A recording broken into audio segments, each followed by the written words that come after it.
Hello everyone, आप सभी का हमारे चैनल पे वेलकम है।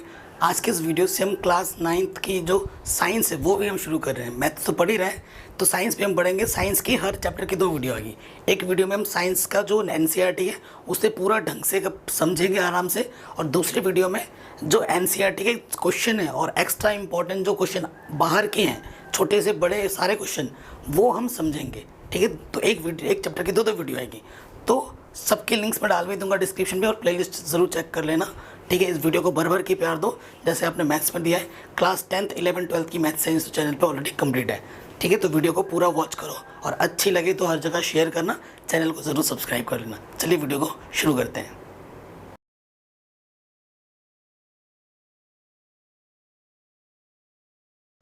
एनसीईआरटी बुक हिंदी मीडियम की मैथ्स तो मैं पढ़ा ही रहा था, साइंस भी शुरू कर दी है हमने। ठीक है, सो देखते हैं बच्चों, साइंस हम साइंस के चारों तरफ से घिरे पड़े हैं ना, तो बहुत ही इंटरेस्टिंग सब्जेक्ट होता है साइंस। आप प्लीज़ ध्यान से पढ़िएगा और बहुत ही आसान है। आपके 15 चैप्टर हैं साइंस में और हम एक एक चैप्टर को डिटेल में समझेंगे और डिटेल में करेंगे। इस वीडियो में मैं आपको पूरा चैप्टर समझाऊंगा एनसीईआरटी के करस्पॉन्डिंग। एनसीईआरटी की हर एक लाइन को समझते हुए चलेंगे, और जो अभ्यास के प्रश्न है और जो एक्स्ट्रा इंपॉर्टेंट क्वेश्चन है ना, वो नेक्स्ट वीडियो में आएगा। तो हर चैप्टर के 2 वीडियो आएंगे। ठीक है बच्चों, तो और 9th के साथ साथ आपको पता है मैं 10th की ऑलरेडी पढ़ा चुका हूँ, तो आपको फ्यूचर में कहीं और जाने की ज़रूरत भी नहीं पड़ेगी। आपको सारा कंटेंट यहाँ मिल जाएगा आराम से। तो बिना किसी देरी के चैप्टर नंबर 1 हम स्टार्ट करेंगे। चैप्टर का नाम है अध्याय नंबर 1, हमारे आसपास के पदार्थ, जिसे अंग्रेजी में क्या बोलते हैं, मैटर इन आवर सराउंडिंग। हमारे आसपास कितने सारे पदार्थ हैं। पदार्थ हर एक वस्तु है, जैसे ये पेन, ये किताब, ये मेज, ठीक है, लकड़ी, पेड़ पौधे, टीवी, फ्रिज, कूलर, ये सभी पदार्थ हैं। पानी, नदी, कुछ भी ले लो, वो सब पदार्थ में आता है। ठीक है, तो मेन उद्देश्य इस वीडियो का है कि एनसीईआरटी को हम अच्छे समझें। इसी का दूसरा वीडियो भी आएगा बच्चों, उसको भी देखना। उसमें हम एनसीईआरटी के अभ्यास के प्रश्न और जो एक्स्ट्रा इंपॉर्टेंट छोटे बड़े जितने भी प्रश्न हैं वो भी हम देखेंगे। तो वो वीडियो भी बहुत इंपॉर्टेंट होगी। ये वीडियो देखोगे तभी वो वीडियो आराम से समझ में आ पाएगा। दोनों वीडियो बहुत इंपॉर्टेंट होगी। चलिए शुरू करते हैं। कह रहे हैं अपने चारों ओर नज़र दौड़ाने पर हम विभिन्न प्रकार की वस्तुएं नज़र आती हैं, जिनका आकार, आकृति और बनावट अलग अलग होता है कि नहीं। इस विश्व में प्रत्येक वस्तु जिस सामग्री से बनी होती है उसे वैज्ञानिकों ने पदार्थ कहा है। जिस चीज़ से जो वस्तु बनती है उसे हम क्या बोलते हैं, पदार्थ कहते हैं। जैसे ये पेन किससे बना है, प्लास्टिक से बना है, तो प्लास्टिक पदार्थ है। ठीक है, जिस हवा में हम सांस लेते हैं, जो भोजन हम खाते हैं, पत्थर, बादल, तारे, पौधे, पशु, यहाँ तक कि पानी की एक बूंद या रेत का एक कण, ये सभी पदार्थ हैं। ध्यान देने योग्य बात यह भी है कि ऊपर लिखी गई सभी वस्तुओं का द्रव्यमान होता है। ये कुछ स्थान घेरती हैं। मतलब पदार्थ आप किसे बोलोगे, पदार्थ वो चीज़ है जो स्थान घेरती है, जिसका आयतन होता है और जिसका द्रव्यमान होता है। ठीक है, तो अगर आपसे पूछे बच्चों बताओ पदार्थ किसे कहते हैं, तो देखोगे सर पदार्थ वह वस्तु है जो स्थान घेरती है, जिसका आयतन होता है, जिसका द्रव्यमान होता है, वह प्रत्येक वस्तु पदार्थ कहलाती है। प्राचीन काल से ही मनुष्य अपने आसपास को समझने का प्रयास करता रहा है। भारत के प्राचीन दार्शनिकों ने पदार्थ को 5 मूल तत्वों में वर्गीकृत किया है, जिसे पंच तत्व कहा जाता है। बोलते नहीं, मनुष्य का शरीर पंच तत्व से मिलकर बना है। ये पंच तत्व क्या होते हैं, वायु, पृथ्वी, अग्नि, जल और आकाश। उनके अनुसार इन्हीं पंच तत्वों से सभी वस्तुएं बनी हैं, चाहे वो सजीव हो या निर्जीव। कोई भी वस्तु हो इन्हीं पंच तत्वों से मिलकर ही बना होता है। उस समय के यूनानी दार्शनिकों ने भी पदार्थ को इसी प्रकार वर्गीकृत किया था पुराने टाइम में। आधुनिक वैज्ञानिकों ने पदार्थ को भौतिक गुण और रासायनिक गुणधर्मों के आधार पर 2 प्रकार से वर्गीकृत किया है।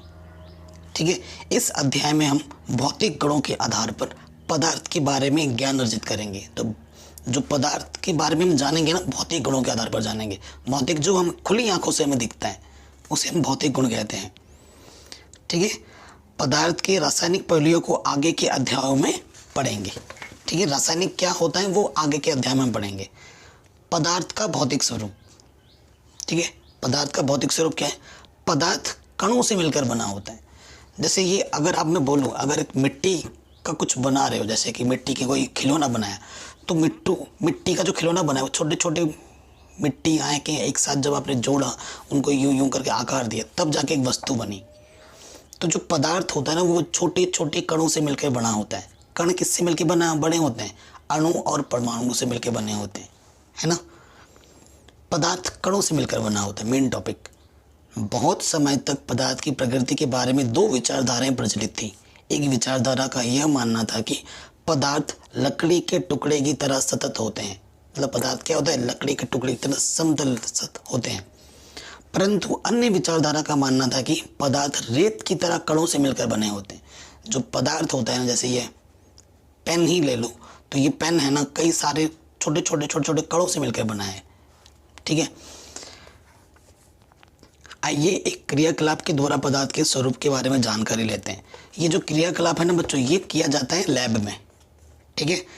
लैब में किया जाता है, ठीक है। और लैब तो आपके पास यहाँ मेरे पास है नहीं, ठीक। और आप स्कूल जहाँ पढ़ते हैं सरकारी स्कूल में, वहाँ पे भी शायद लैब नहीं होगा, क्योंकि मुझे पता है मैं भी सरकारी स्कूल से ही पढ़ा हूँ, ठीक है। आगे आते मेन टॉपिक पर। अब आपको एक एक्सपेरिमेंट समझाता हूँ मैं।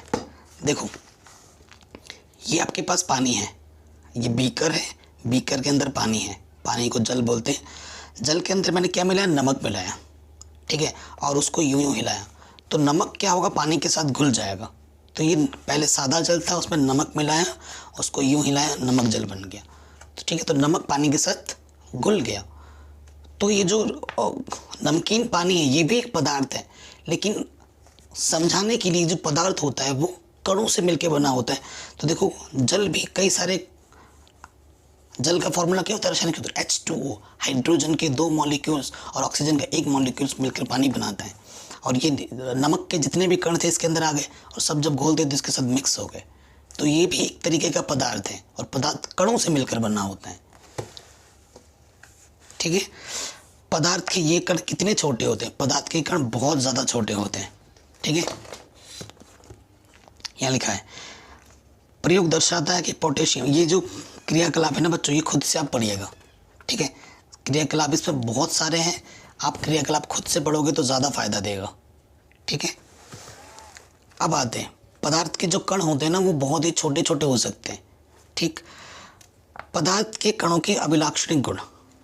जो पदार्थ के कण होते हैं ना बच्चों, उनके बीच में ना रिक्त स्थान होता है, ठीक है। अगर आप माइक्रोस्कोप से देखेंगे, अगर कोई भी पदार्थ ले रहे हो, जैसे ये अभी मैंने ले लिया एक, ये आप इसमें कोई सा भी पदार्थ है ना, तो पदार्थ के बीच में ना रंध्रावकाश होते हैं। कोई सा भी पदार्थ, जैसे ये मिट्टी का टुकड़ा है, तो मिट्टी का टुकड़ा कई सारे अणु टुकड़ों से मिलकर बना है, तो इनके बीच में ना रंध्रावकाश होते हैं, ठीक है। खाली स्थान होता है, रिक्त स्थान को खाली स्थान को रिक्त स्थान बोलते हैं, ठीक है। और पदार्थ के जो कण होते हैं ना, वो निरंतर गतिशील होते हैं, गतिशील होते हैं। पदार्थ के जो कण होते हैं वो निरंतर गतिशील होते हैं। इन सब चीज़ों को समझने के लिए इन क्रियाकलापों को आपको करना पड़ेगा, और क्रियाकलाप मैं यहाँ मुंह से बोल के तो नहीं करवा सकता, उसके लिए आपको लैब में जाना पड़ता है, ठीक है। दूसरी जो एक प्रकृति होती है, पदार्थ के जो कण होते हैं ना, वो एक दूसरे को अपनी ओर क्या करते हैं? आकर्षित करते हैं, खींचते हैं, ठीक है। एक दूसरे को अपनी ओर क्या करते हैं? आकर्षित करते हैं। ये भी पदार्थ का एक गुण है, ठीक है। पदार्थ की कई सारी अवस्थाएं होती हैं, ठोस, द्रव, गैस, इसके बारे में भी हम जानेंगे, ठीक। अब जब आप चीज़ें पढ़ रहे हो, क्रियाकलापों को आप कोशिश करना कि आपका टीचर आपको लैब में जाके कराएं, क्योंकि बिना लैब के तो ये क्रियाकलाप करना पॉसिबल ही नहीं है, ठीक है। तो मैंने आपको क्या बताया कि पदार्थ क्या होता है? पदार्थ वह वस्तु है जो स्थान घेरती है, जिसका द्रव्यमान होता है, जिसका आयतन होता है, उसी को ही हम पदार्थ बोलेंगे, अन्यथा और कोई चीज़ पदार्थ नहीं होगी। पदार्थ की अवस्थाओं के बारे में भी हम पढ़ेंगे। अब हमने जितना चीज़ पढ़ा है उसके आधार पर कुछ प्रश्न पूछ दिए गए यहाँ पर। अब इन प्रश्नों के उत्तर मैं आपको एक एक करके दूंगा। तो प्रश्न नंबर 1 क्या बोल रहा है? ये जो बॉक्स कंटेंट बोल सकते हैं इसको, ये एक्स्ट्रा क्वेश्चन होते हैं, ठीक है। ये सारे क्वेश्चन इंपॉर्टेंट है, एग्जाम में इनमें से भी क्वेश्चन आ सकते हैं। कह रहे निम्नलिखित में से कौन से पदार्थ हैं? कुर्सी पदार्थ है, वायु पदार्थ है, स्नेह, ठीक है, स्नेह का मतलब समझते हैं ना, किसी को टच करना, वो थोड़ी ना पदार्थ हो। गंध पदार्थ नहीं है, घृणा पदार्थ नहीं है, बादाम पदार्थ है, सोचना पदार्थ नहीं है, शीत पदार्थ नहीं है, नींबू पानी पदार्थ है, इत्र की सुगंध ये पदार्थ नहीं है, ठीक है, तो कौन कौन सा पदार्थ है वो आपको बताना था, वो आपने आराम से बता दिया। कह रहे निम्नलिखित परीक्षण के कारण बताइए। ये कुछ चीज़ें हैं जिनके आपको कारण बताने पड़ेंगे कि ऐसा क्यों होता है। कह रहे गर्मा गर्म खाने की गंध कई मीटर दूर से ही आपके पास पहुंच जाती है, लेकिन ठंडे खाने की महक लेने के लिए आपको उसके पास जाना पड़ता है ना। जब गर्मा गर्म खाना बनता है तो दूर से बता रहे इसके घर में ये चिकन बन रहा है, मटन बन रहा है ना, पनीर बन रहा है, मटर पनीर बन रहा है, आप सूंघ के पता लगा रहे दूर से। लेकिन वही खाना अगर बन जाता है, रख देते हो, तो पता ही नहीं चलता भाई क्या बना है क्या नहीं बना है। इसका कारण क्या है? तो इसका कारण एक चीज़ होती है विसरण। इसके बारे में जान लो कि विसरण क्या होता है। ठीक है, कि विसरण क्या है। विसरण क्या होता है ना बच्चों, विसरण क्या होता है कि अगर दो भिन्न पदार्थों को परस्पर मिलाने पर उनके जो कण होते हैं ना वो आपस में स्वतः मिल जाते हैं, उसको हम विसरण कहते हैं। ठीक है, अगर दो पदार्थ हैं, ठीक है, दो भिन्न भिन्न पदार्थों को परस्पर मिलाने पर उनके कणों का स्वतः मिलना विसरण कहलाता है। देखो बच्चों, अगर मैं यही चीज़ लिख लूँगा तो टाइम वेस्ट होगा, तो मैं चाहता हूँ जो भी मैं कुछ बोलूँ आपको वो आप सुन के आप अपने नोट्स पर लिख लीजिएगा। ठीक है, तो विसरण क्या होता है? दो भिन्न भिन्न पदार्थों को परस्पर मिलाने पर उनके कणों का स्वतः मिलना विसरण कहलाता है। अब इसका कारण क्या है कि देखो जो गर्मा गर्म खाना होता है ना उसका जो तापमान होता है, अब देखो गर्म खाना बनाओगे इसमें, है ना, इसमें खाना है तो यूँ भाप पे निकलता है, ठीक है ना। अब ठीक है, तो क्या होता है, गर्मा गर्म खाने के जो तापमान होता है वो बहुत अधिक होता है, और इस खाने की देखो कण में ना गतिज ऊर्जा होती है। गतिज ऊर्जा, स्थित ऊर्जा के बारे में आप आगे के चैप्टर्स में पढ़ोगे डिटेल में। कह रहे गर्मा गर्म खाने के कणों का तापमान अधिक होने के कारण इनकी गतिज ऊर्जा बहुत अधिक होती है। ये खाना जो होता है ना, इनकी जो गतिज ऊर्जा वो बहुत अधिक होती है, तथा इन खाना है तो कई कणों से मिलकर बना है ना खाना, तथा ये कण खाने की सतह छोड़कर वायु में विस्तृत हो जाते हैं। देखते हो जब खाना गर्मा गर्म बनता है तो यूँ वायु में चला जाता है, वायु में विस्तृत होने लगता है। ठीक है, और अधिक तापमान पर, क्योंकि तापमान अभी ज़्यादा है, और अधिक तापमान जो विसरण की प्रक्रिया है वो तेज़ी से बढ़ने लगती है। ठीक है, और कई मीटर दूर दूर तक उसकी जो गंध है, उसकी जो सुगंध है वो पहुंच जाती है। जबकि अगर खाना ठंडा होगा तो कणों का विसरण ही नहीं होगा, तो कणों का विसरण नहीं होगा तो खाने की महक हमारे नाक तक नहीं पहुंच पाती है। तो यही कारण है कि जब खाना गर्म होता है तो उसके कणों के बीच की जो गतिज ऊर्जा वो बहुत अधिक हो जाती है, और उसके कारण इसका विसरण होने लगता है। विसरण होने लगता है, और विसरण जब होता है तो उसकी महक हमारे कई मीटर दूर दूर तक नाक तक पहुंच जाती है। इसी कारण हमें उनकी महक का पता लग पाता है ना। जबकि ठंडे खाने में गतिज ऊर्जा ही नहीं होती है तो विसरण ही नहीं हो पाता है, तो हम महक का पता नहीं लगा पाते हैं। अगला क्वेश्चन क्या बोल रहे हैं, स्विमिंग पूल में गोताखोर पानी काट पाता है, इससे पदार्थ का कौन सा गुण प्रेक्षित होता है। देखो जो स्विमिंग पूल है, ये आपका स्विमिंग पूल है, ठीक है, ये गोताखोर यूँ डुबकी मार रहा है इसके अंदर, और फिर यूँ हाथ से ऐसे पानी काट काट के ना अंदर घुस जाता है ना। फिर बाहर भी जब आता है तो यूँ यूँ काट के ऊपर बाहर आ जाता है, यूँ, है ना। तो कौन सा गुण होता है? देखो कोई भी पदार्थ है ना, सपोज करो ये पदार्थ है, पदार्थ कई अणु से मिलकर बना है। अभी मैंने आपको बोला इन हर एक छोटे छोटे अणुओं के बीच में ना एक आकर्षण बल होता है।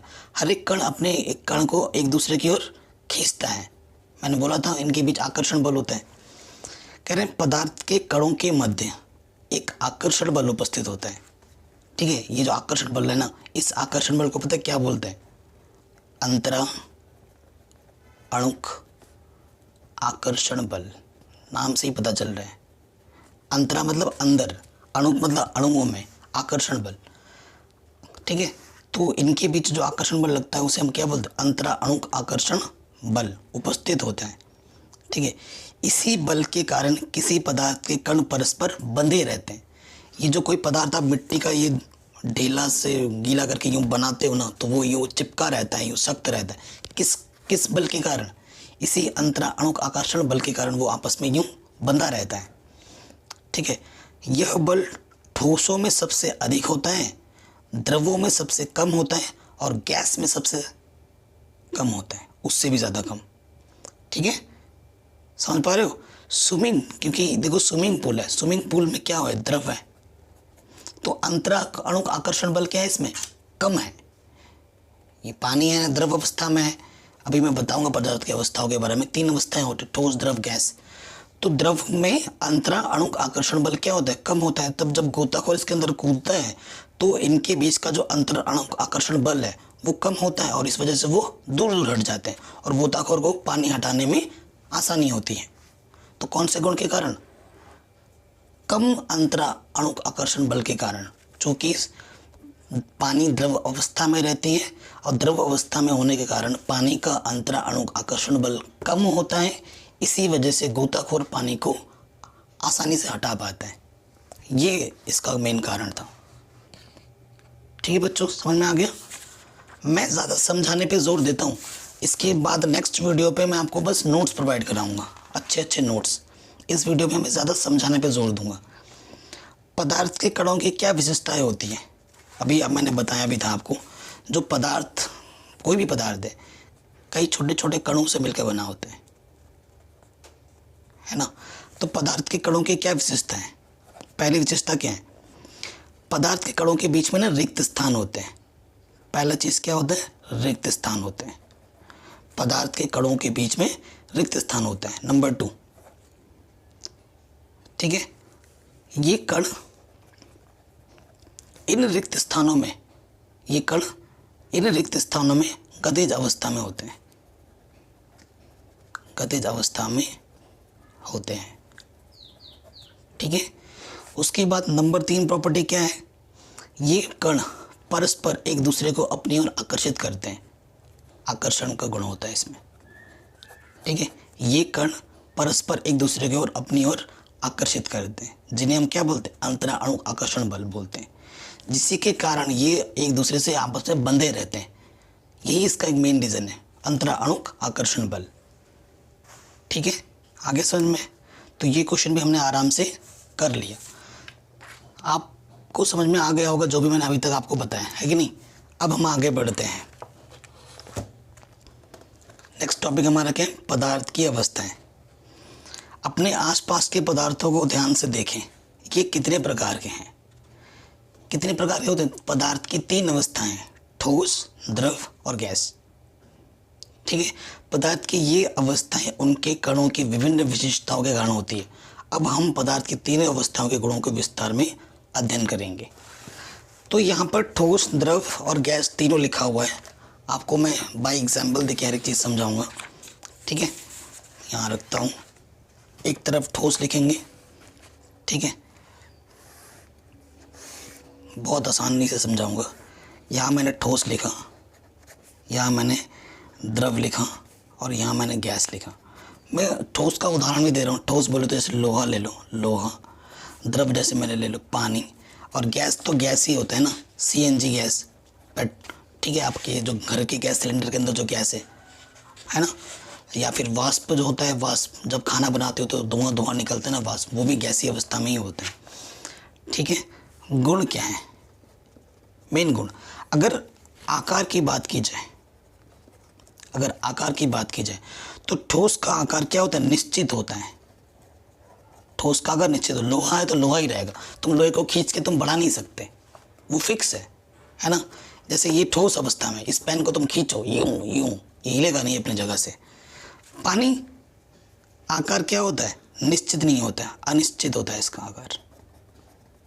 इसका आकार क्या होता है? अनिश्चित। तुम बर्तन में रखोगे, बर्तन का आकार लेगा। तुम जिस भी बर्तन में रखोगे उसका आकार ले लेगा।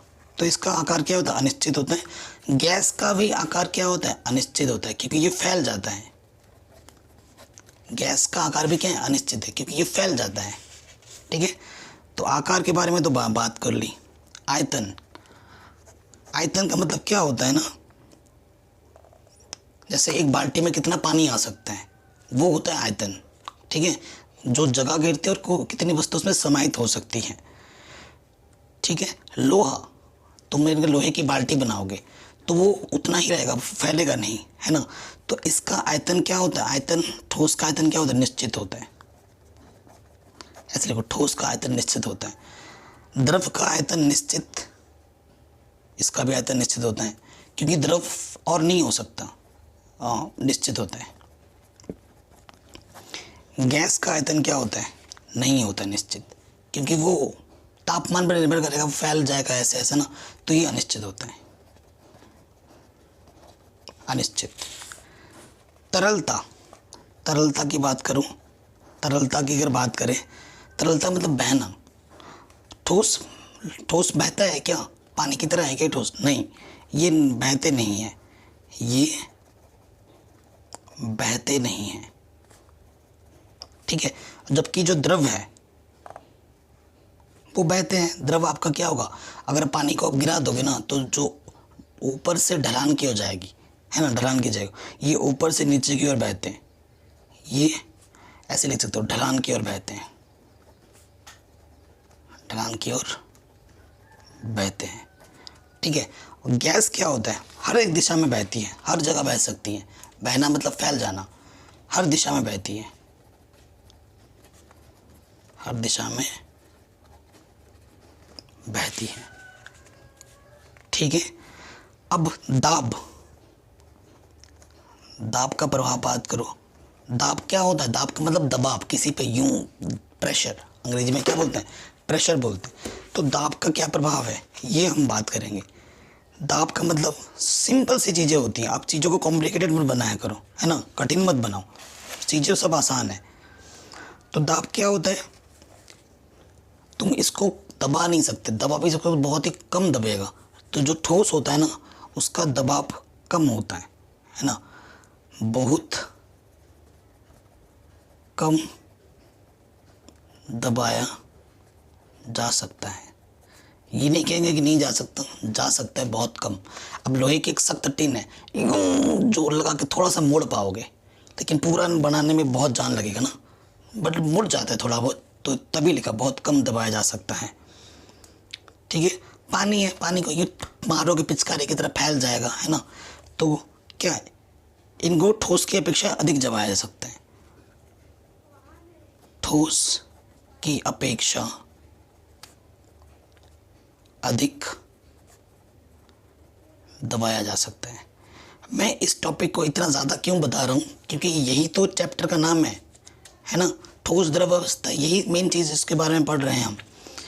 और गैस तो भैया सबसे अधिक दबाया जा सकता है, इसमें क्योंकि फैला होता है, गैस को सबसे अधिक दबाया जा सकता है। इतने सारे गुण हैं, गुण तो इतने सारे क्या बताऊं, बहुत सारे गुण हैं, ठीक है। अब गुण में इतने लिखाऊंगा तो आप कंफ्यूज हो जाओगे, लेकिन ये 4-5 गुण आपको आसान है, वो मैं लिखवा रहा हूँ और उसको ज़रूर करना, ठीक है। अब गतिशीलता के बारे में बात करते हैं। गतिशीलता किसकी? कणों की गतिशीलता। तो क्योंकि लोहा है, ठोस है, तो कण फैल नहीं सकता, है ना, तो गतिशीलता, इसमें कणों की गतिशीलता क्या होती है? बहुत कम होती है, ठीक है। गतिशीलता सबसे कम होती है, ठोस में कणों की गतिशीलता सबसे कम होती है, ठीक है। द्रव में ठोस से ज़्यादा होती है, ठोस से ज़्यादा होती है, और गैस में सबसे ज़्यादा होती है, सबसे ज़्यादा होती है। 5 मैंने लिखा दिए सरल सरल, इसको आप अच्छे से याद कर लीजिएगा। और भी कई सारे गुण हैं, और भी गुण बता सकते हैं, जैसे आकार, ऊर्जा, ठीक है। ऊर्जा ठोस में बहुत कम ऊर्जा होती है, ठीक है, इसमें थोड़ा, और गैस में थोड़ा, द्रव में थोड़ा ज़्यादा होता है, गैस में और ज़्यादा होता है। तो ये 5 मेन चीज़ मैंने आपको लिखा दी है, ये बहुत हेल्प करेगा आपको एग्ज़ाम में। अगर ये 5 लिख दोगे तो वही बहुत है अंतर में, ठीक है। अब एक यहाँ पे जितना कुछ भी लिखा था सब मैंने एक ही जगह पर सब आपको समझा दिया, ठीक है, सब मैंने आपको एक ही जगह पर समझा दिया। अब इस पे कुछ प्रश्न पूछ रहे हैं आपके, ठीक है, इन प्रश्नों को देखते हैं और इन प्रश्नों के उत्तर हम ढूंढते हैं, ठीक। हमसे क्या बोल रहे हैं, किसी तत्व के द्रव्यमान प्रति इकाई आयतन को घनत्व कहते हैं, कि घनत्व क्या होता है, द्रव्यमान को अगर आयतन से भाग दें तो हमें क्या मिलता है, घनत्व मिलता है। बढ़ते हुए घनत्व के क्रम में निम्नलिखित को व्यवस्थित करें, मतलब किसका घनत्व ज़्यादा है, छोटे से बड़े हुए में लिखना पड़ेगा आपको, ठीक है, किसका घनत्व ज़्यादा है, छोटे से बड़ा बढ़ते हुए क्रम में लिखने के लिए बोल रहा है। ठीक है, तो बढ़ते हुए क्रम में लिखना है घनत्व। देखो आंसर क्या होगा, क्वेश्चन नंबर 1 यहाँ से इसका आंसर लिखना है। किसका घनत्व ज़्यादा होगा, मतलब कम से ज़्यादा में जाना है। ठीक है, तो सबसे पहले आ जाएगा धुआं, चिमनी का धुआं।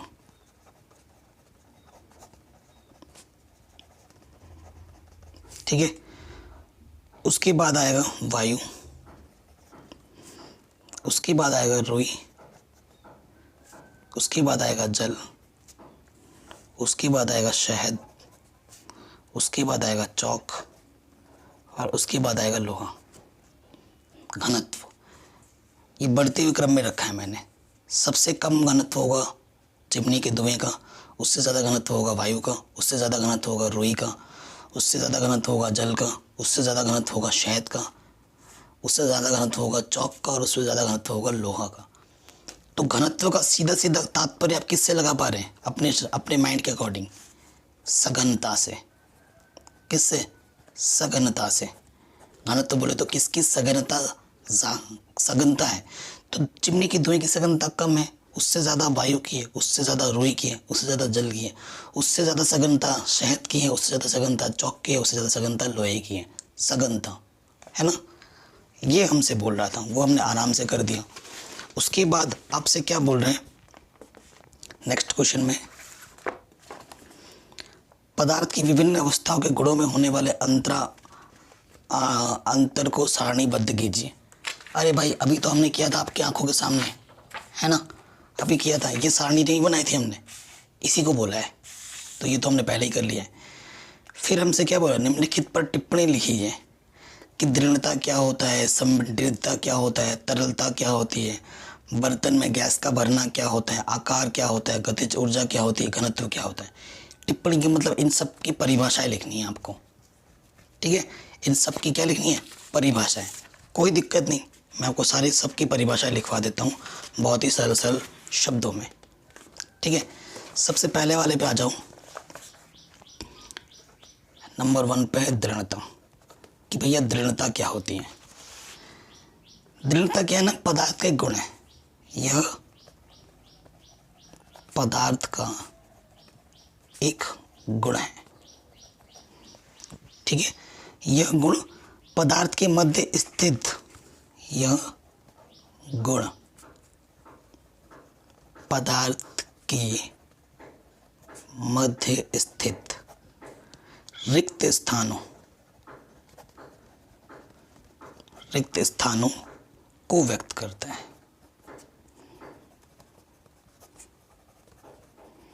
मतलब अंतराणुविक बल को व्यक्त करता है। ठीक है, जो पदार्थ होता है, पदार्थ कई सारे कणों से मिलकर बना होता है, हर एक कण अपने को आकर्षित करते हैं ना, तो पदार्थ के कणों के बीच जो रिक्त स्थान होता है ना, उसको व्यक्त करते हैं। ठीक है, ये समझ गए। अब अगर बात की जाए, ठीक है, किस में क्या होता है, क्योंकि दृढ़ता ठोस द्रव गैस में आपको बताना पड़ेगा। ठीक है, तो देखो, कणों के मध्य रिक्त स्थान जितना कम होगा, पदार्थ उतना ही दृढ़ मतलब मजबूत होगा। दृढ़ता, ताकत, मजबूती। ठीक है, इसका मजबूती से लगा सकते हो समझने के लिए। दृढ़ता बोले तो मजबूती। देखो, पदार्थ के मध्य रिक्त स्थान जितना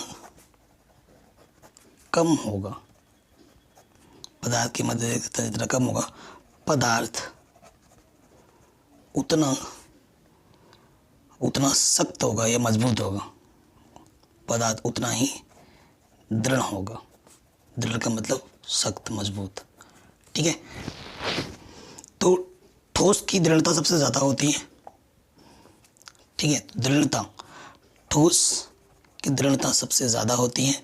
उससे कम किसकी होती है, उससे कम होती है द्रव की, और उससे कम होती है गैस की, ये दृढ़ता।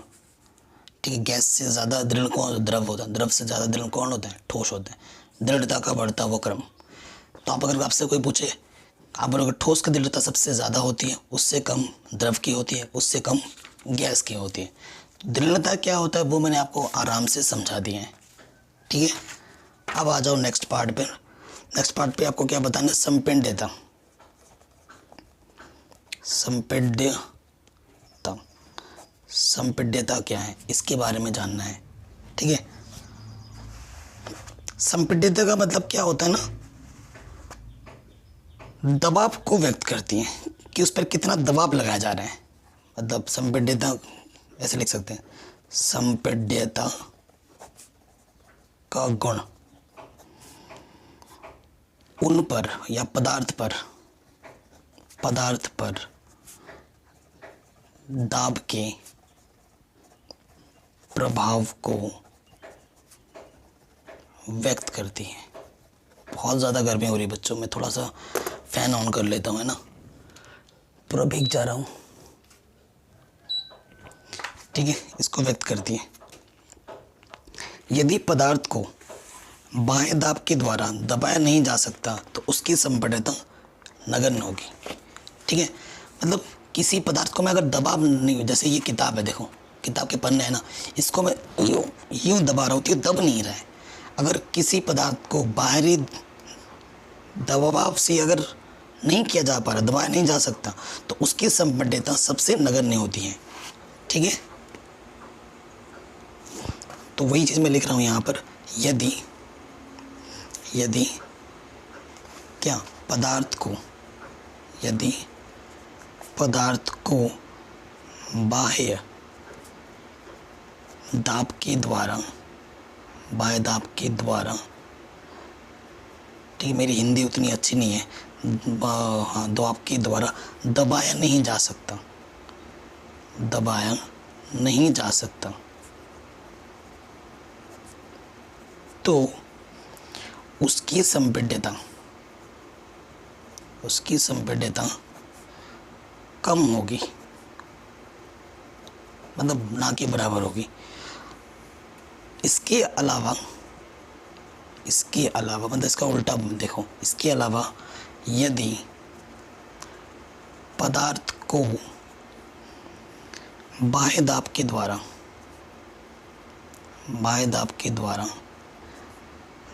ठीक है, बाह्य दाब के द्वारा दबाया जा सकता है, तो उसकी संपीड्यता अधिक होगी, ठीक है। तो संपीड्यता क्या होगी पता चल गया। अब नेक्स्ट पॉइंट क्या है, तरलता क्या होता है। तरलता का मतलब सीधा है बहना, ठीक है, बहना, फ्लो में बहना, ठीक है। तरलता पदार्थ का बहने का गुण है, लटकने का गुण नहीं है, ध्यान रखना, ठीक है। पदार्थ क्या है, बहने का गुण है, ओके। सो अगर तरलता की बात की जाए तो सबसे अधिक क्या बह सकती है, सबसे ज़्यादा तरल कौन होता है, गैस होता है, उससे द्रव होती है कम, और सबसे कम किसका होता है, ठोस का होता है। ठोस को तुम गलाकर तरलता में ला सकते हो, बिना गलाए नहीं कर सकते, है ना। ठोस को अगर तुम गला के द्रव अवस्था में लाते हो, अगर तुमने देखा है ना, जो लोहार होता है वो ठोस को पहले गलाता है, लाल बन जाता है, फिर उसको पिघलाकर आकार देता है, तभी वो आकार बह के उस आकार में ढह जाता है, तभी वो चीज़ बना पाता है अपने मन मुताबिक, ठीक है।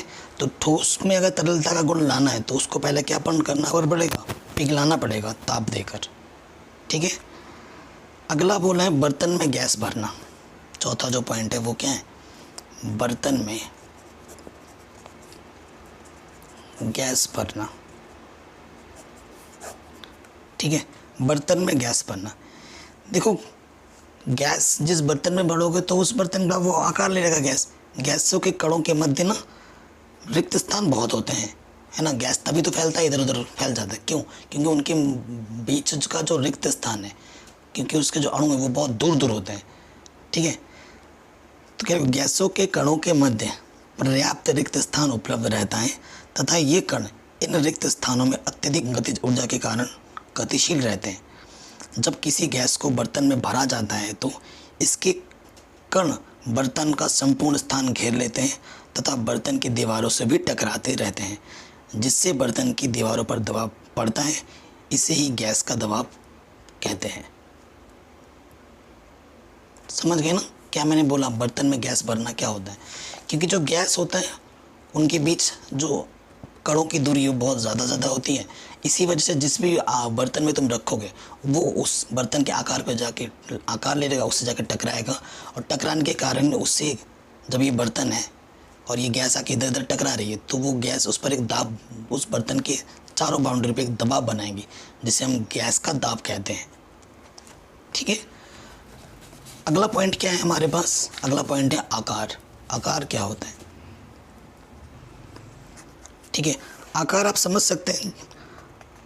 मतलब देखिए, पदार्थ के कणों के बीच उपस्थित आकर्षण बल को हम क्या बोलते हैं? अंतराअणुक बल बोलते हैं। पदार्थ का आकार निर्धारित करती हैं। ठीक है, पदार्थ का आकार अंतराअणुक आकर्षण बल निर्धारित करती हैं।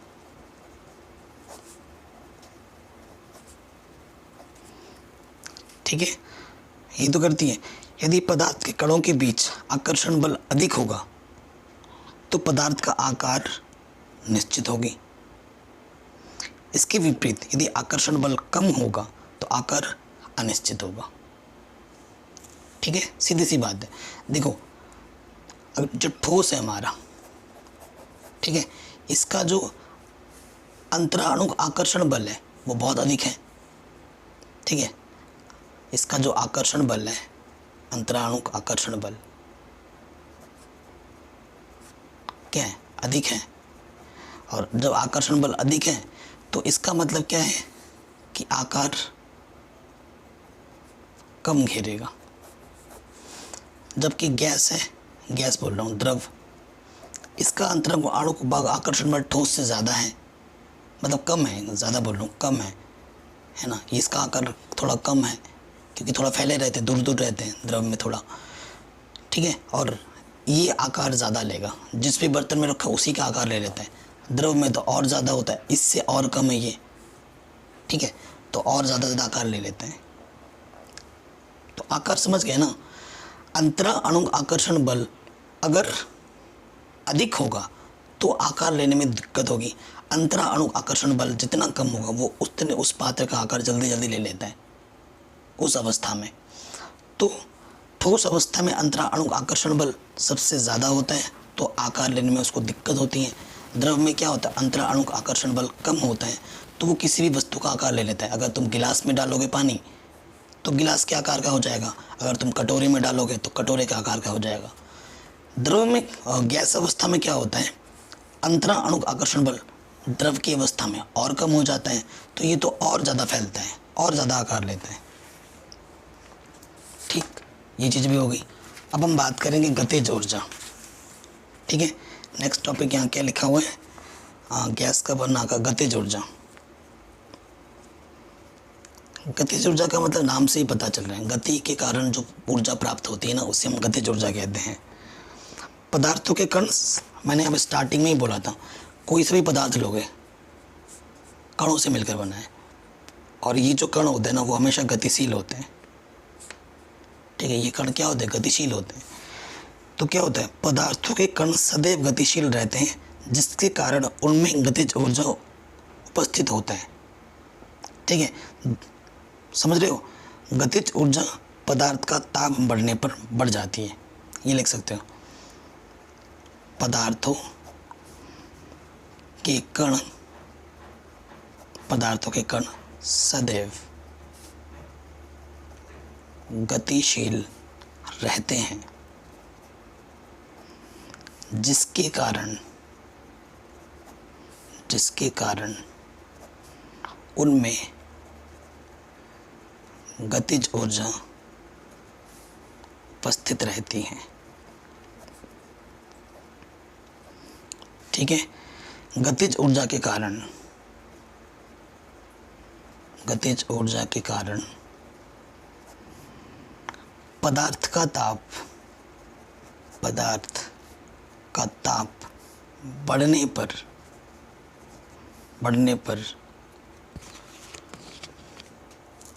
बढ़ जाता है। क्या बढ़ जाता है? गतिज ऊर्जा।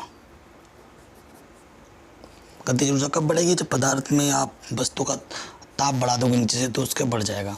अब घनत्व के बारे में तो जस्ट पहले पढ़ ही रखा है तुमने। घनत्व बराबर क्या होता है? पदार्थ का द्रव्यमान बट्टे पदार्थ का आयतन। ठीक है, पदार्थ के द्रव्यमान को जो पदार्थ के आयतन से भाग देते हैं तो उसे हम क्या बोलते हैं? घनत्व बोलते हैं। आप ऐसे लिख सकते हो, पदार्थ के द्रव्यमान तथा पदार्थ के आयतन के अनुपात को पदार्थ का घनत्व कहा जाता है। ठीक है, तो ठोसों का घनत्व सबसे ज़्यादा होता है।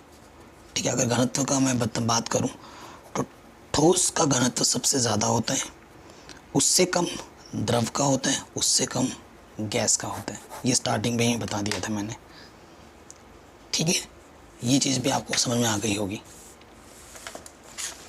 अब आपको कारण बताना है कि भैया ये क्यों होता है, ऐसा क्यों होता है, कारण बताइए। ऐसे क्वेश्चन आते हैं एग्जाम में। ठीक है, गैस पूरी तरह उस बर्तन को भर देती है जिसमें इसे रखा जाता है, तो इसका क्या कारण है? तो मैं बस समझाऊंगा बच्चों। ठीक है, प्लीज़ आप लिख लीजिएगा जो मैं बोल रहा हूँ। मैंने क्या बोला? देखो, ठोस, द्रव और गैस, इन तीनों में जो गैस होता है ना, उसके बीच सबसे कम अंतराणु आकर्षण बल होता है ना। सबसे ज़्यादा किस में होता है? ठोस में, उससे कम गैस में, और सॉरी उससे कम द्रव में, और सबसे कम गैस में होता है। गैस के कणों के मध्य रिक्त स्थान सबसे ज़्यादा होते हैं, और इसी के कारण उसकी जो आकर्षण बल होता है वो बहुत कम होता है, और इसी आकर्षण बल कम होने के कारण वो हर एक वस्तु के आकार को ले लेता है। इतना लिख देना है। तो जिस भी बर्तन में रखते हैं हम गैस को, वो उसका आकार ले लेती है। क्यों? क्योंकि इनमें अंतराणु आकर्षण बल कम पाया जाता है, बहुत, इसी वजह से। नेक्स्ट क्वेश्चन क्या है? गैस बर्तन की दीवारों पर दबाव डालती हैं, तो वही रीज़न है इसका भी, क्योंकि गैस के बीच अंतराणु आकर्षण बहुत कम पाया जाता है और कण बहुत दूर दूर होते हैं, और उनके बीच की जो गतिज ऊर्जा है वो बहुत ज़्यादा होती है। ठीक है, जैसे सपोज करो ये मेरा एक बर्तन है, इसके अंदर तुमने गैस डाल दिया, तो गैस के अणु बहुत दूर दूर होते हैं और इनके बीच का जो गतिज ऊर्जा होता है ना कणों की, वो बहुत ज़्यादा होता है, और वो जाके दीवारों की सतह से क्या करते हैं? टकराने लगते हैं, और इसी के कारण इन पर क्या उत्पन्न करते हैं? दबाव। ठीक है, ये इसका कारण है। लकड़ी के मेज ठोस कहलाती हैं। ठीक है, जो लकड़ी के जो मेज हैं वो ठोस क्यों कहलाते हैं? क्योंकि इनके बीच का जो रिक्त स्थान है ना वो बहुत कम होता है, और इनके बीच का जो आकर्षण बल है वो बहुत अधिक होता है। इसी वजह से लकड़ी को ठोस कहा जाता है। सीधी सी बात है। ठोस आ गए ना, तो ठोस का बात लिखना है। लकड़ी की मेज ठोस इसलिए कहलाती है क्योंकि इनके बीच, ठीक है, लकड़ी के मेज का जो आकार और आयतन क्या होता है वो निश्चित होता है। क्यों? इनके कणों के मध्य रिक्त स्थान बहुत कम व आकर्षण बल बहुत अधिक पाया जाता है। इसी के कारण लकड़ी की मेज ठोस कहलाती है।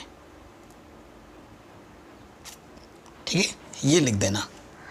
फिर क्या बोल रहे हैं?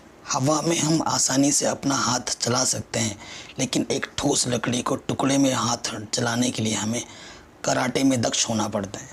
ये है, या फाई फुई फाई ऐसे करते नहीं, हवा में ऐसे हाथ चला रहे हो, लेकिन यही अगर एक लकड़ी रख दे, ऐसे गुतो मारोगे, ऐसे जोर से धक्का मारोगे तो आपके हाथों में चोट लगेगा। आपको उसके लिए क्या करना पड़ता है? हाथों को मजबूत करना पड़ता है, कराटे सीखने पड़ते हैं, तब ऐसे मारते हो, जोर से ऐसे मारते हैं, तब जाके वो लकड़ी टूटती है। ठीक है ना? तो ऐसा क्यों होता है? देखो, सबसे पहली बात, अगर हम हवा में हाथ चला रहे हैं, है ना, हवा है, हवा बोले तो गैस। ठीक है, गैस में क्या होता है? कण बहुत दूर दूर रहते हैं, और उनके बीच जो अंतराणु आकर्षण बल होता है वो बहुत कम होता है। इसी वजह से हमें उतना कठिनाई नहीं होता है। जबकि ठोस की दीवारों में क्या होता है? जो कण होते हैं वो बहुत पास पास रहते हैं और जो आकर्षण बल हो रहे होता है वो बहुत ज़्यादा होता है। इसी वजह से हमें कठिनाई होती है। ठीक है, ये आप लिख देना सिंपल भाषा में। अगर मैं पूरा डीपली एक्सप्लेन करूँ तो आप ये लिख सकते हैं, पदार्थ के कणों के मध्य आकर्षण बल होता है जिसके कारण हर एक वस्तु में अलग अलग सामर्थ्य में लगानी पड़ती है। ठीक है, अगर बात करते हैं हम हवा में, तो हवा में आकर्षण बल बहुत, हवा में जो कण होते हैं वो बहुत दूर दूर होते हैं और उनके बीच आकर्षण बल बहुत कम होता है, तथा ठोस की दीवारों में कण बहुत पास पास होते हैं और उनके बीच का आकर्षण बल बहुत ज़्यादा होता है। इसी वजह से हमें ठोस में ज़्यादा कठिनाई का अनुभव होता है। ठीक, अगला क्वेश्चन क्या बोल रहे हैं, सामान्यतः ठोस पदार्थों की अपेक्षा द्रवों का घनत्व कम होता है, लेकिन आपने बर्फ के टुकड़े को जल में तैरते हुए देखा होगा। पता लगाइए कि ऐसा क्यों होता है। ठीक है, आप अभी मैंने बताया था कि जो द्रवों का घनत्व होता है वो क्या होता है, कम होता है ठोस की तुलना में। लेकिन ये बोला, लेकिन आपने बर्फ के टुकड़े को जल में तैरते हुए देखा है, तो ऐसा क्यों होता है ये आपको बताना है। ठीक है, सो इसका कारण क्या है, जो बर्फ का घनत्व होता है ना वो जल से कम होता है। क्या लिखोगे, चूंकि बर्फ का घनत्व जल से कम होता है। ठीक है, अगर मैं जल के घनत्व की बात करूं, जल 0 डिग्री सेल्सियस से 4 डिग्री सेल्सियस ताप के बीच सिकुड़ जाता है। ताप के बीच सिकुड़ जाता है तथा अधिक ताप पर, तो देखो बच्चों, मैंने बहुत सारी चीज़ें पढ़ा दी थी, वो रिकॉर्ड नहीं हुई थी क्योंकि मेमोरी फुल हो गया था।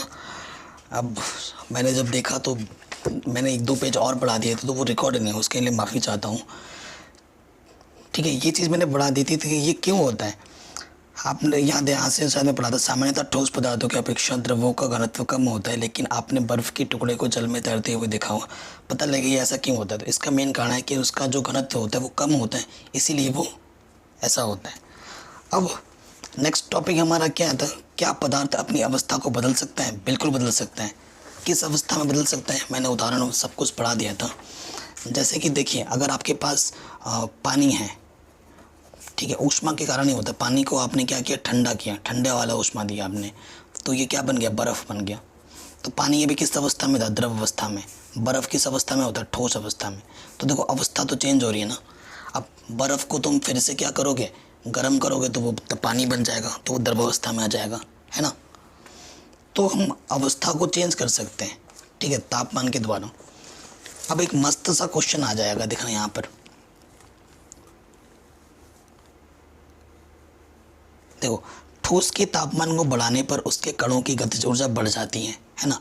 गतिज ऊर्जा में वृद्धि होने के कारण अधिक तेजी से कंपन करने लगते हैं। ऊष्मा के द्वारा प्रदत्त की गई ऊर्जा के कणों के बीच में आकर्षण बल को पार कर लेती है। इस कारण कण अपने नियत स्थान को छोड़कर अधिक स्वतंत्र होकर गति करने लगते हैं। एक अवस्था ऐसी आती है जब ठोस पिघलकर द्रव हो जाती है। जिस न्यूनतम ताप पर ठोस पिघलकर द्रव बन जाता है उसे हम क्या कहते हैं, गलनांक कहते हैं। तो आपसे पूछ सकते हैं गलनांक किसे कहते हैं, तो आप लिख सकते हो, जिस न्यूनतम ताप पर ठोस पिघलकर द्रव बन जाता है उसे हम क्या कहते हैं, गलनांक कहते हैं। ठीक है, तो बर्फ़ का गलनांक होता है वो 273 केल्विन होता है। ठीक है, ठोस से द्रव अवस्था में परिवर्तन को संलग्न कहा जाता है। ठीक है, तो आपसे पूछ सकते हैं संलग्न क्या होता है। तापमान की जो अंतर्राष्ट्रीय SI मात्रक होता है ना, उसे हम केल्विन कहते हैं। 0 डिग्री सेल्सियस पर 273.15 केल्विन होता है। सुविधा के लिए हम दशमलव का पूर्णांक बनाकर 0 डिग्री सेल्सियस को 273 केल्विन ही मानते हैं। तापमान की माप केल्विन से सेल्सियस में बदलने के लिए दिए हुए तापमान से 273 घटाया जाता है और सेल्सियस से केल्विन में बदलने के लिए तापमान में 273 जोड़ देना चाहिए। ठीक है, तो इस पर क्वेश्चन करेंगे। ये देखो, ये आपके सामने क्वेश्चन है, ये भी हम करेंगे। ठीक, सो देखो, अवस्था को अगर हम गर्म करें तो द्रव अवस्था में आता है, द्रव अवस्था को हम और ऊष्मा देंगे तो गैसीय अवस्था में आ जाएगा, गैसीय अवस्था को और ठंडा करेंगे तो द्रव अवस्था में आएगा, द्रव अवस्था में और ठंडा करेंगे तो ठोस अवस्था में आ जाएगा। ठीक, अगला पॉइंट जो है हमारा वो है दाब परिवर्तन। दाब परिवर्तन का क्या प्रभाव पड़ता है? दाब से क्या होता है ना, अगर किसी चीज़ पे आप दबाव डालोगे तो उस चीज़ को आप समीप ला सकते हो, पास में ला सकते हो। कैसे, मैं उदाहरण दे रहा हूँ, जो बुढ़े आपके घरों में आसपास जो बूढ़े लोग होते हैं उनके दांत टूट जाते हैं, वो ओखली में खाना रखते हैं और फिर इसको कूटते हैं, तो उससे जब कूटते हैं तो क्या होता है, वो उन पर दबाव पड़ता है, वो जो खाने के टुकड़े हैं वो पास पास आ जाते हैं। या आपने देखा होगा, कोई भी चीज़ लो, ठीक है, उस पर ऐसे दबाव डालो तो वो सिकुड़ के छोटा बन जाएगा। दबाव से क्या होता है, कण अणु पास में आ जाते हैं, ठीक है, क्योंकि उनके बीच का जो रिक्त स्थान है वो कम हो जाता है, तो ये फ़ायदा है। ठीक है, एक चीज़ है, एक चीज़ क्या है, ऊर्ध्वपातन। आपने पढ़ा होगा कक्षा 10 में, यहाँ भी आएगा ये क्वेश्चन कि ऊर्ध्वपातन क्या होता है। ठीक है, अगर ठोस को ना, अगर कोई ठोस द्रव अवस्था में आए बिना सीधे गैसीय अवस्था में आ जाता है तो ऐसे परिवर्तन को हम ऊर्ध्वपातन कहते हैं। अब इसका एक मस्त उदाहरण दिखा रहा हूँ। जब वायुमंडलीय, यहाँ से देखो, जब वायुमंडलीय दाब का एक एटीएम एटमॉस्फेयर हो तो ठोस CO2 द्रव अवस्था में आए बिना सीधे गैस अवस्था में परिवर्तित हो जाता है। ठीक है, यही कारण है कि ठोस कार्बन डाइऑक्साइड को शुष्क बर्फ भी कहते हैं, ड्राई आइस। तो ड्राई आइस किसे कहा जाता है, CO2 को, ठोस CO2 को। ठीक है, तो ऊर्ध्वपातन क्या होता है, वह अभिक्रिया जिसमें ठोस द्रव अवस्था में आए बिना सीधे गैसीय अवस्था में चला जाता है, तो उसे हम ऊर्ध्वपातन अभिक्रिया कहते हैं। और इसका शानदार उदाहरण ये है जो भी मैंने आपके सामने पढ़ा। ठीक है, तो देखो, ठोस से क्या होता है, द्रव बनता है, द्रव से क्या बनता है, गैस बनता है, संलग्न। ठीक है ना, संलग्न क्या होता है अभी मैंने आपको बताया था। अभी एक वर्ड आ रहा है वाष्पीकरण, अभी उसके बारे में बताऊंगा। अब वाष्पीकरण से आने से पहले कुछ प्रश्न आपसे पूछ रहे हैं यहाँ पर। ठीक है, इन प्रश्नों को हम पहले कर लेते हैं। निम्नलिखित तापमान को सेल्सियस में बदलो। ये जो तापमान है इसको क्या करना है, सेल्सियस में बदलना है। तो सेल्सियस में अगर बदलना है, केल्विन को अगर सेल्सियस में बदलते हैं ना, 273 घटाते हैं। ठीक है, तो 300 है, इसमें से क्या घटा दो, 273 घटा दो, तो कितना आ जाएगा, 27 डिग्री सेल्सियस। केल्विन को सेल्सियस में बदलने के लिए 273 घटाते हैं, 573 केल्विन है, इसको सेल्सियस में बदलने 273 घटा दो, तो घटाएंगे तो कितना आ जाएगा, 300 डिग्री सेल्सियस। ये पहला वाला हो गया। नंबर 2 पे आ जाऊँ। निम्नलिखित तापमान जल की भौतिक अवस्था क्या होगी। ठीक है, भौतिक अवस्था क्या होगी आपको बताना है। 250 डिग्री सेल्सियस पर जल की भौतिक अवस्था क्या होगी ये आपको बताना है। तो 250 डिग्री सेल्सियस पर जल की जो भौतिक अवस्था होगी ना, वो जल वाष्प होगी। ठीक है, वाष्पीकरण करने लग जाएगा, या फिर आप बोल सकते हो भाप होगी, क्योंकि इस पे ना उबलने लगता है पानी। इतने डिग्री सेल्सियस पे 100 डिग्री से ऊपर उबलने लगेगा, और जब पानी उबलता है तो देखना सफ़ेद सफ़ेद धुआं निकलता है, उससे हम क्या बोलते हैं, भाप। तो भाप होगी। बी में क्या बोल रहा है, 100 डिग्री सेल्सियस। तो 100 डिग्री सेल्सियस पे क्या होता है, पानी उबलने लगता है, तो यहाँ क्या लिखोगे, पानी उबलने लगेगा 100 डिग्री सेल्सियस पर, ये लिख दोगे आप। ठीक है, फिर क्या बोल रहे हैं आपसे, किसी पदार्थ की अवस्था परिवर्तन के दौरान तापमान स्थिर क्यों रहता है। ठीक है, हमसे क्या बोल रहे हैं, किसी भी पदार्थ की अवस्था परिवर्तन के दौरान तापमान स्थिर क्यों रहता है। तो आप क्या कारण दोगे, पदार्थ की अवस्था परिवर्तन के दौरान तापमान स्थिर रहता है क्योंकि अवस्था परिवर्तन के दौरान पदार्थ को दिया गया ताप पदार्थ के कणों के पारस्परिक आकर्षण बल को समाप्त करके पदार्थ की अवस्था परिवर्तित कर देता है। इस स्थिति को पदार्थ के जो ताप, छिपा हुआ ताप है ना, इसे हम पदार्थ की गुप्त ऊष्मा भी कहते हैं। तो आपसे एग्जाम में आ सकता है कि भैया गुप्त ऊष्मा किसे कहते हैं, तो यही इसका उत्तर है। मैंने मुंह से बोला, आप लिख लीजिएगा। क्या लिखना, पदार्थ की अवस्था परिवर्तन के दौरान तापमान स्थिर रहता है क्योंकि अवस्था परिवर्तन के दौरान पदार्थ को दिया गया ताप पदार्थ के कणों के पारस्परिक आकर्षण बल को समाप्त करके पदार्थ की अवस्था परिवर्तित कर देता है। इस स्थिति में पदार्थ को दिया गया ताप इसमें छुपा रहता है, इसी पदार्थ की गुप्त ऊष्मा भी कहते हैं। ये इसका उत्तर हो जाएगा। ठीक है, अगला प्रश्न क्या है? वायुमंडलीय गैसों को द्रव में परिवर्तित करने के लिए कोई विधि सुझाइए। तो वायुमंडलीय गैसों को आपको द्रव में बदलना है, तो कौन सी विधि सुझा सकते हो? तो हम क्या कर सकते हैं, वायुमंडलीय गैसों को दाब को हम बढ़ा दें और ताप को अगर हम कम कर दें तो उसे हम द्रव अवस्था में परिवर्तित कर सकते हैं। क्या करके? दाब को बढ़ाकर और ताप को कम कर कर। इसका आंसर हो जाएगा।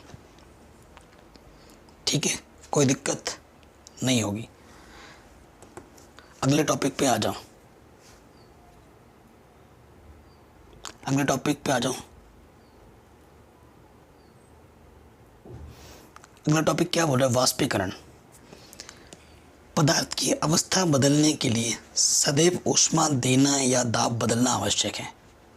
आपसे पूछ रहे हैं, क्या अपने दैनिक जीवन से आप ऐसा कोई उदाहरण दे सकते हैं जिसमें बिना क्वथनांक पर पहुंचे हुए क्या कोई द्रव वाष्प अवस्था में बदल सकता है? क्वथनांक का मतलब होता है जमना, गलनांक का मतलब होता है गलना। ठीक है, वह ताप जिस पर वो जमने लगता है क्वथनांक कहलाता है।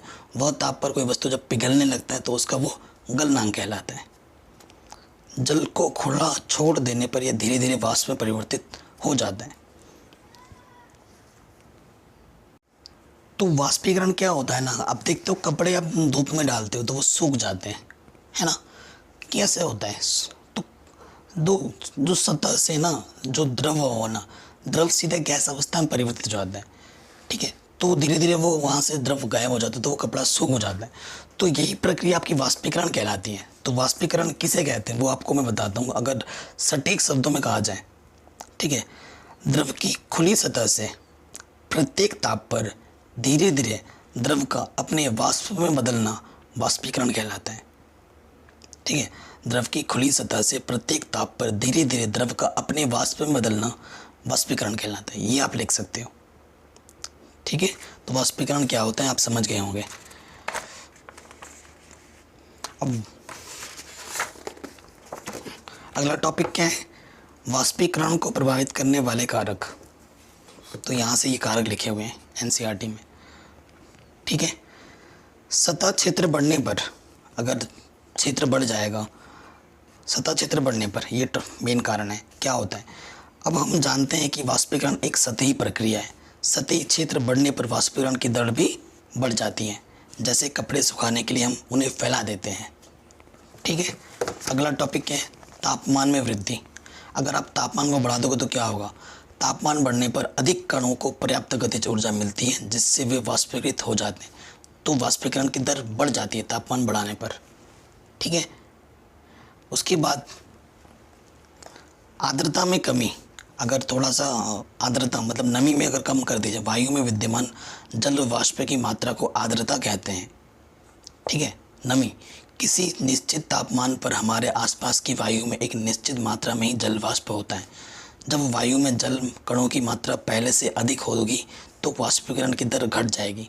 अगर नमी ज़्यादा होगा, ठीक है, अगर सपोज को धूप नहीं है, मैग है, मतलब बादल है चारों तरफ, तो कपड़ा जल्दी सूखता नहीं है। ठंड के टाइम में देखा होगा आपने। वायु की गति में वृद्धि। अगर वायु बहुत तेज है, हम जानते हैं कि तेज वायु में कपड़े जल्दी सूख जाते हैं। वायु के तेज होने से जल वाष्प के कण वायु के साथ साथ उड़ जाते हैं, जिससे आसपास के जल वाष्प की मात्रा घट जाती है, इसलिए वो जल्दी सूख जाते हैं। ठीक है, तो ये कुछ प्रभाव थे, इनको आप कॉपी में लिख लेना। ठीक, अगला क्या है? नेक्स्ट टॉपिक, वाष्पीकरण के कारण शीतलता कैसे होती है? शीतलता, ठीक है, ठंडापन कैसे होता है? कह रहे खुले बर्तन में रखे द्रव में निरंतर वाष्पीकरण होता रहता है। वाष्पीकरण के दौरान कम हुई ऊर्जा को पुनः प्राप्त करने के लिए द्रव के कण अपने आसपास से ऊर्जा अवशोषित कर लेते हैं। इस तरह आसपास से ऊर्जा के अवशोषित होने के कारण शीतलता हो जाती है। ठीक है। इस अब एक एक्सपेरिमेंट बोल रहे हैं, जब आप एसीटोन या नाखूनों की पॉलिश हटाने वाले द्रव को अपने हथेली पर गिराते हैं तो क्या होता है, क्या होता है आपका जो हाथ का जो, जब आपने गिराया होगा तो आपको वह महसूस हुआ होगा, इसके कण आपके हथेली या उसके आसपास से ऊर्जा प्राप्त कर लेते हैं और वाष्पीकृत हो जाते हैं, जिससे हथेली पर शीतलता महसूस होती है। आपका हाथ जहाँ पर गिरता है ना वो ठंडा लगता है, क्यों? जहाँ पर वो गिरा उसने वहाँ का तापमान उसने अवशोषित कर लिया, इसलिए आपको जहाँ पर वो गिरता है ना वहाँ पर ठंडा महसूस होता है। ठीक है। कह रहे तेज धूप वाले गर्म दिन के बाद लोग अपनी छत या खुले स्थान पर जल छिड़कते हैं, क्योंकि जल के वाष्पीकरण की गुप्त ऊष्मा गर्म सतह को शीतल बनाती है। ठीक है ना। गर्मी का टाइम है आजकल, अब लोग क्या वहाँ पर बैठने के लिए या सोने के लिए क्या कहते हैं, पानी फेंकते हैं। पानी फेंकते हैं किस लिए? ताकि वो ठंडा हो जाए। गर्मियों में हमें सूती कपड़े क्यों पहनने चाहिए, ऐसा क्वेश्चन आता है एग्ज़ाम में। क्या शारीरिक प्रक्रिया के कारण गर्मियों में हमें ज़्यादा पसीना आता है, जिससे हमें शीतलता मिलती है। ठीक है। जैसा कि हम जानते हैं वाष्पीकरण के दौरान द्रव की सतह के कण हमारे शरीर या आसपास से ऊर्जा प्राप्त करके वाष्प में बदल जाते हैं। वाष्पीकरण की प्रसुप्त ऊष्मा के बराबर ऊर्जा ऊष्मा हमारे शरीर से अवशोषित हो जाती है, जिससे शरीर शीतल हो जाता है। अब यहाँ से चूँकि सूती कपड़ों में जल का अवशोषण अधिक होता है, इसीलिए हमारा पसीना इसमें अवशोषित होकर वायुमंडल में आसानी से वाष्पीकृत हो जाता है। इसीलिए गर्मी के दिनों हमें सूती कपड़े पहनने चाहिए। ठीक है, ये इसका मेन कारण है। ठीक। अब इसी चीज़ पर ना बहुत सारे क्वेश्चन आपसे पूछ रहे हैं। ये देखिए एनसीईआरटी में, इसको हम एक एक करके एक्सप्लेन करेंगे। आपने क्या सीखा इस पूरे चैप्टर में वो हम देखेंगे। ठीक है। और मैं क्या बोल रहा हूँ, इस वीडियो के साथ साथ एक नई वीडियो आएगी, उसको भी ज़रूर देखना। ठीक है ना। उस पर हम अभ्यास के ये सारे क्वेश्चंस करेंगे, साथ ही साथ जो एक्स्ट्रा छोटे बड़े क्वेश्चन है वो भी हम ज़रूर करेंगे। ठीक है, जो आपके एनसीईआरटी में नहीं है। तो आपने क्या सीखा, द्रव्य सूक्ष्म कणों से मिलकर बना है ना। जो वस्तुएं हैं वो हर एक छोटे छोटे कणों से मिलकर बनी है। हमारे आसपास द्रव्य 3 अवस्थाओं में विद्यमान होते हैं, ठोस, द्रव और गैस। ठोस के कणों में आकर्षण बल सबसे अधिक होता है, गैस के कणों में सबसे कम होता है और द्रव के कणों में सबसे मध्यवर्ती होता है। ठोस के कणों में ठोसों को निहित करने वाले कणों के बीच का रिक्त स्थान और गतिज ऊर्जा न्यूनतम होती है। गैसों के लिए अधिकतम होती है, किंतु द्रवों के लिए मध्यवर्ती होती है। ठोसों के लिए उनके कणों की व्यवस्था अत्यधिक क्रमित होती है। द्रवों में कणों की परतें एक दूसरे पर से फिसल स्खलित हो सकती हैं। गैसों में कोई क्रम नहीं होता है। पदार्थ की अवस्थाएं अंतः परिवर्तित होती हैं। अवस्थाओं में परिवर्तन हो सकता है जो कि ताप दाब पर निर्भर करती हैं। ऊर्ध्वपातन प्रक्रम में ठोस पदार्थ द्रव में परिवर्तित हुए बिना सीधे गैसीय अवस्था में आ सकते हैं, यह भी हमने पढ़ा। निक्षेपण प्रक्रम में गैसीय पदार्थ सीधे ठोस अवस्था में आ जाता है। ठीक है, निक्षेपण इसका उल्टा होता है। क्वथनांक की समष्टि परिघटना, जिसमें समष्टि के कण द्रव अवस्था से वाष्प अवस्था में परिवर्तित होते हैं। वाष्पीकरण एक सतही परिघटना है, सतह से होता है। सतह के कण पर्याप्त ऊर्जा ग्रहण कर उनके बीच के परस्पर आकर्षण बलों को पार कर लेते हैं और द्रव को वाष्प अवस्था में परिवर्तित कर देते हैं। वाष्पीकरण की गति निम्नलिखित कारकों पर निर्भर करती है। सतही क्षेत्रफल, जिसका वायुमंडल के प्रति परित्याग होता है, तापमान, आर्द्रता और वायु की गति। वाष्पीकरण से ठंडक उत्पन्न होती है ना। वाष्पीकरण की गुप्त ऊष्मा ताप की वह मात्रा है जो 1 किलोग्राम द्रव को वायुमंडलीय दाब और द्रव के क्वथनांक पर गैसीय अवस्था में परिवर्तन करने हेतु प्रयोग होती है। संलग्न की गुप्त ऊष्मा ऊर्जा की वह मात्रा है जो 1 किलोग्राम ठोस वायुमंडलीय दाब पर ठोस को उसके संलग्न बिंदु पर लाने के लिए प्रयोग होती है। ये सब हमने पढ़ा था इस चैप्टर में। कुछ राशि है, उनके मात्रक है और उनके प्रतीक हैं, इनको भी याद कर लेना, आपको आगे हेल्प कर सकता है। आपकी जो वाइवा एग्ज़ाम होते हैं उनमें भी आप एग्जाम आपसे पूछ सकते हैं। तापमान का मात्रक केल्विन होता है, के से प्रदर्शित करते हैं। लंबाई का मात्रक मीटर होता है, एम से प्रदर्शित करते हैं। संहति का मात्रक किलोग्राम होता है, मतलब ठीक है, केजी से प्रदर्शित करते हैं। भार का न्यूटन होता है, एन से प्रदर्शित करते हैं। आयतन का घन मीटर होता है, मीटर क्यूब से प्रदर्शित करते हैं। एन घनत्व का होता है किलोग्राम प्रति घन मीटर, केजी मीटर क्यूब। दाब का क्या होता है पास्कल, जिसे पी से प्रदर्शित करते हैं। आशा करता हूँ कि वीडियो आपको ज़रूर पसंद आई होगी। सभी चैप्टर मैं आपको प्रोवाइड करा दूँगा, डिस्क्रिप्शन में मैं लिंक दे दूँगा। और साथ ही साथ इस वीडियो को हर जगह शेयर करें नेक्स्ट वीडियो जो आएगी वो डिजिटल बोर्ड पे समझाई जाएगी।